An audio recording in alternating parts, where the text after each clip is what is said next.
in Botswana. There's no Bitcoin exchange in Zim either. We used to have Yellow Card. Yellow Card closed their doors to retail for some reason. So you have to find like kind of like the back ways, you know, and it's fun for me, you know, to find out how to do it, how to buy, how to sell, all that stuff. It's not going to the next one, but it's pretty much just, the last one is my Blink wallet. So Ola Bitcoin, very easy to remember, right? OLA Bitcoin. Okay, OLA Bitcoin at Blink. So, you know, if you guys want to donate, please do, and I'll give you guys a little sticker that has the QR code.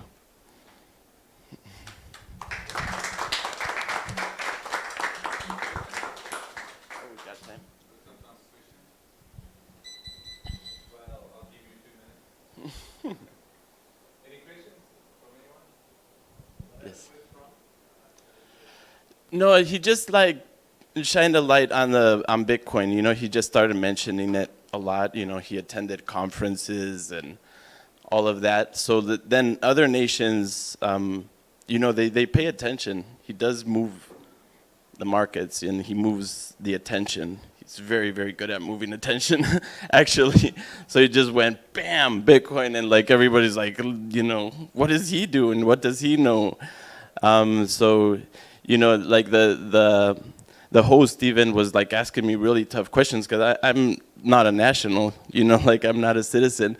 And he's like, well, what would you say to the Minister of Finance? You know, and like humbly, I would say, you know, look at El Salvador and, you know, it's working, you know. So, so yeah, I'm always a little bit like I'm pushing the envelope, but I don't want to get kicked out of the country also. Any other questions?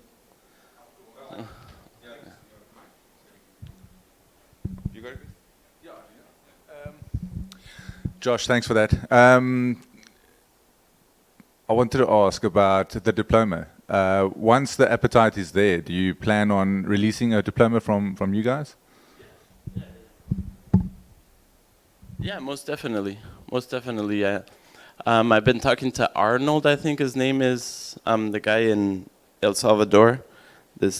And he wants me to be a node or something like that for that. So so definitely. And the thing is, it's online. So you know, I'm on other WhatsApp groups, you know, in Kenya and stuff, Bitcoin related. So I can always. It doesn't matter if you're doing a Bitcoin diploma if you're putting it on Google Meets. You know, that's why I've just been kind of supporting other ones, because then I push it on my group and I tell them, hey, this is free education. And sometimes they need to hear it from other people, you know, too, like not just me all the time.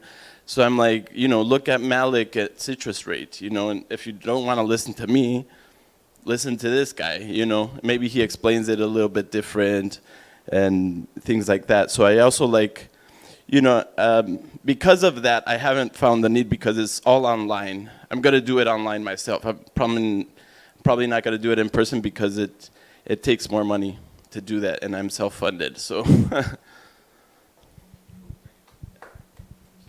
last question? No worries. Thanks. You've got, I mean, all these different education initiatives, fantastic. How do you assess, beyond that, like the practical? Are people adopting it? Like, is there a practical way that you assess the impact of your education? It's really just like hearing people like all of a sudden say they bought a Trezor wallet out of the blue. You know, they're just like, can you help me set up my Trezor wallet? You know, and things like that. You know, of course, I'm like, never ever show me your words. Do not like. And that's emphasized a lot, but like when you see somebody now by themselves buy a Trezor wallet, then they probably saved a decent amount, because I do teach them, like, you know, if it's less than like $100, you probably don't want to buy a Trezor wallet, right? You can use Aqua in self-custody. So so it's that. And just getting more calls, like out of the blue, like the Miss Epic one, I had nothing to do with them, and they just like called me all of a sudden. They're like, "Can you come and teach the ladies about Bitcoin?" You know, and I'm like, "Sure."